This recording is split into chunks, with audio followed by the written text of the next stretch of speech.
ባለፈው 6 ዓመታት ኢትዮጵያ ንግድ ባንክ ሪፎርም ላይ ነው የነበረው። ብዙ ፈተናዎች ገጥመውት ተፈትኖ የሚያውቅበት ጊዜ ሩቅ አልነበረም።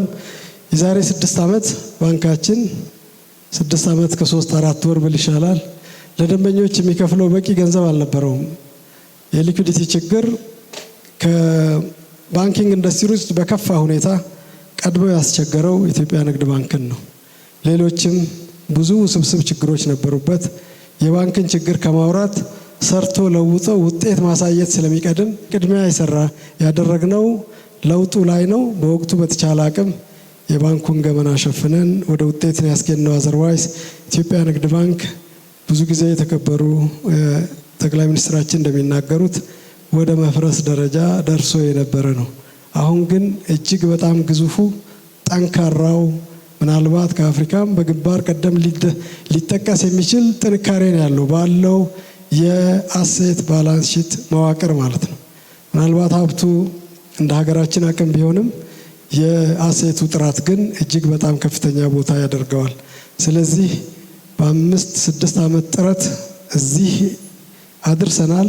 ለዚህ ደግሞ ቅድም እንዳነሳሁት ሁሉም 3ቱም አካላት ደንበኞቻችን፣ የመንግስት ድጋፍ፣ በተለይም የኢትዮጵያ ንግድ ባንክ ሰራተኞች ያደረጋችሁት ትግልና ጥረት ፍሬ ስለሆነ አሁንም መልሼ እንኳን ደስ ያላችሁ ማለት ፈልጋለሁ። ይሄ እንግዲህ የባንካችን ተቀማጭ ገንዘብ ቅድም አልሰን እንዳነሳው 2.4 ትሪሊዮን አድርሶታል። ይሄም በአጠቃላይ በ6 ዓመት ጊዜ ውስጥ 4 እጥፍ ማደግ የቻለ ነው። እንግዲህ ኢትዮጵያ ንግድ ባንክን በሚያክል ግዙፍ ተቋም ውስጥ 4 ራስን በ6 ዓመት ማጠፍ እጅግ በጣም ከባድ ነው። ይሄ ምናልባት ሊገባቸው የሚችለው ኢኮኖሚስቶች ብቻ ናቸው።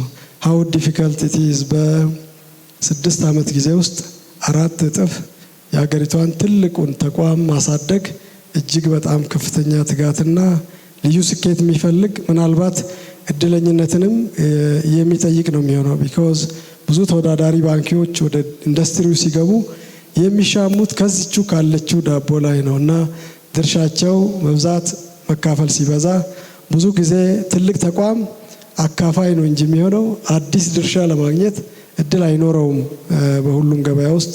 ኢትዮጵያ ንግድ ባንክ ግን ተጨማሪ ወደ ማግኘትም እየሄደ ነው።